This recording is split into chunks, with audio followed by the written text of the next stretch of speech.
बड़ा fact present करना चाहता हूं कि इन्फ्लेशन हमारी सरकार के लिए एक बहुत ही अहम मुद्दा है और अहम इश्यू है, क्योंकि हम जानते हैं कि inflation is a tax on the poor.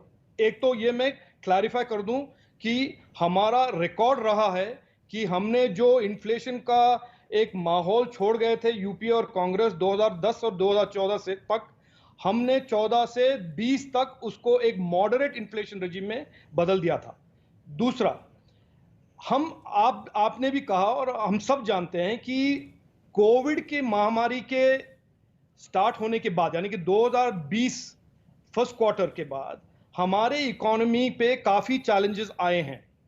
और उसमें एक चैलेंज ये है कि हमारे हेल्थ केयर कॉस्ट, दोनों स्टेट के लेवल पे और सेंटर के लेवल पे, हेल्थ केयर के कॉस्ट, वैक्सीन के लिए, पीपीई किट के लिए, कोविड सेंटर बनाने के लिए, आईसीयू बनाने के लिए, ऑक्सीजन फैक्ट्रीज बनाने के लिए, हमारा जो हेल्थ केयर कॉस्ट रिक्वायरमेंट्स हैं दोनों स्टेट के लेवल पे और सेंटर के लेवल पे काफी ज्यादा हो चुका था।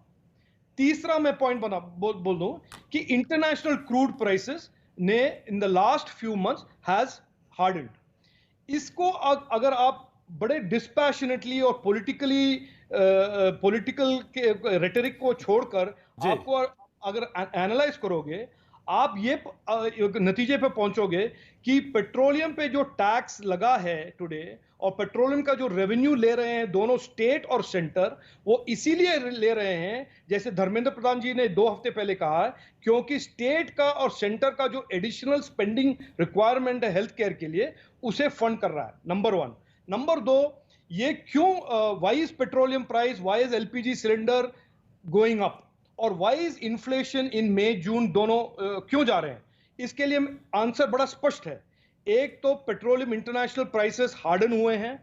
दूसरा, जो आपके एक पैनलिस्ट ने कहा है कि लॉकडाउन के कारण जो सप्लाई चेन्स के डिसरप्शंस हुए हैं उसके इन्फ्लेशन के ऊपर, कमोडिटी प्राइसेस के ऊपर डायरेक्टली रेलेवेंट इंपैक्ट है। और हमें अगर इन्फ्लेशन को देखना है, आप सरकार को 2-3 महीने और दे दीजिए।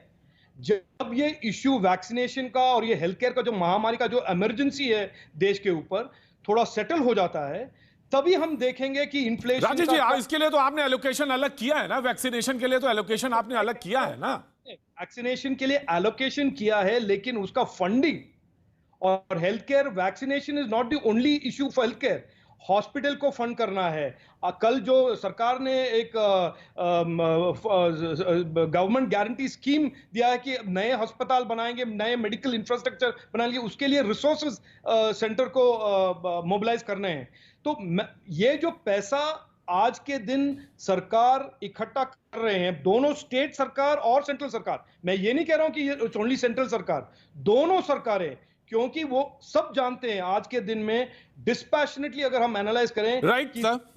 प्रायोरिटी हमारे सामने है कि हेल्थ केयर का जो इन्वेस्टमेंट। राजीव जी, मैं बस सिर्फ एक छोटा सा सवाल ना, इसको पॉलिटिकल डोमेन में मत ले जाइएगा, बिल्कुल पॉलिटिकल डोमेन में इस सवाल को बिल्कुल मत ले जाइएगा। And I know you very well. हाँ जी, आप बहुत संजीदगी से जवाब देते हैं, मैं आपको जानता हूं, तो मैं बहुत पॉलिटिकल डोमेन में ले जाने की जरूरत नहीं। तो 2014 में ये बातें कहने की क्या जरूरत थी? ये सवाल आपसे पूछा जाना चाहिए कि नहीं पूछा जाना चाहिए? क्या सवाल? 2014 में जब आप बात कह रहे थे महंगाई डाइन खाए जाते, तो वो कंपोनेंट्स और आज के कंपोनेंट्स में क्या फर्क है? ये लोग जानना चाहते हैं। वादे तो आपने भी तो किए थे और आपने भी बार बार सरकार को कटघरे में किया था, कांग्रेस को खड़ा किया था। तो लोग जानना चाहते हैं कि भाई वो तो सीधा सीधा रखते हैं ना, 594 रुपए का एलपीजी का गैस का सिलेंडर, अब 834 रुपए का। तो ये जवाब तो आपको देना है ना सर। मैं दूंगा जरूर। मैं 2010 से 2014 से 2020 का जो आपने हमारा रिकॉर्ड देखा है, हमने इन्फ्लेशन मॉडरेट किया है, हमने इन्फ्लेशन मॉडरेट किया था। आज के दिन में हम एक इकोनॉमिक इमरजेंसी से गुजर रहे हैं, हम एक हेल्थ केयर इमरजेंसी से गुजर रहे हैं, और ऊपर उसके साथ इंटरनेशनल क्रूड प्राइसेस भी हार्डन हो रहे हैं।